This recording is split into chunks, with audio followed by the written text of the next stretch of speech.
For much of human history, we have looked at forests with a sense of trepidation. Feet which walk confidently on the open road suddenly walk more carefully on the soft mosses and lichens of the underbrush. The flutter of wings or the snap of a twig, which might pass unnoticed in a sunlit meadow, are brought into crystal clear focus and quiet of the understory. However, none of these noises are nearly as terrifying as silence.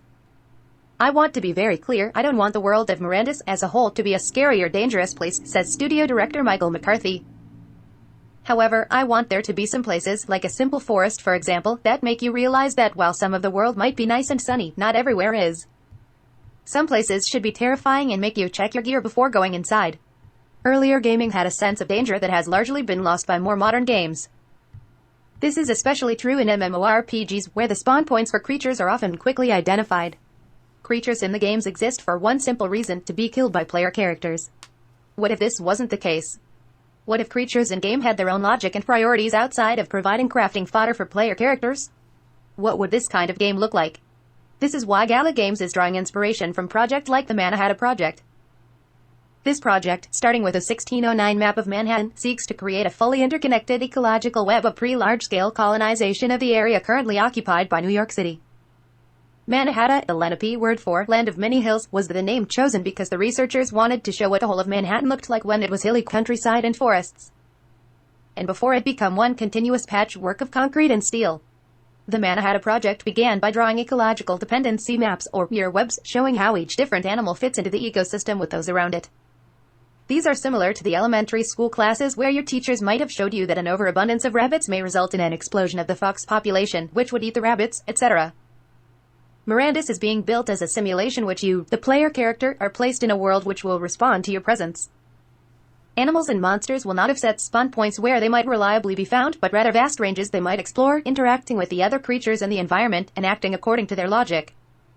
This means that if you go into a forest and kill all the rabbits to get pelts for the market, this might mean that the wolves that normally might exist in that range will become hungrier and more dangerous.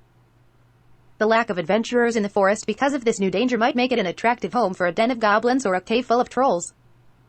Proximity to the forest, as a deed owner, might have some perks, but it also means you are the first to realize that the ecosystem is out of balance. What happens if you cut all the trees down? You might have removed the immediate threat of wolves, but you also might have lowered the water table, making it harder and harder to farm. Will we see rangers forming up to protect and steward the forests, the Dundane of Mirandus? Or logging companies? What sort of player-based emergent behavior will be observed? Mirandus is an extremely ambitious project. We aren't just building a game, we are building a world within which you, the player, will serve a central role. This world will grow and evolve as we add to it and as the players exert their own influence. How it will evolve depends so much on player behavior, and we are as excited as you to see what you will do with the world we are building. Some future players, such as the current monarchs of the world, are all putting their own indelible stamp on the world. There is much more we want to share, so make sure that you come to GalaCon at the end of February for a special reveal. The pieces of 9. If you own a Gala Games node license and operate a node, you'll have noticed that there was at least one piece of 9 in your treasure chest. These are the first two images from Mirandus released in NFT art form.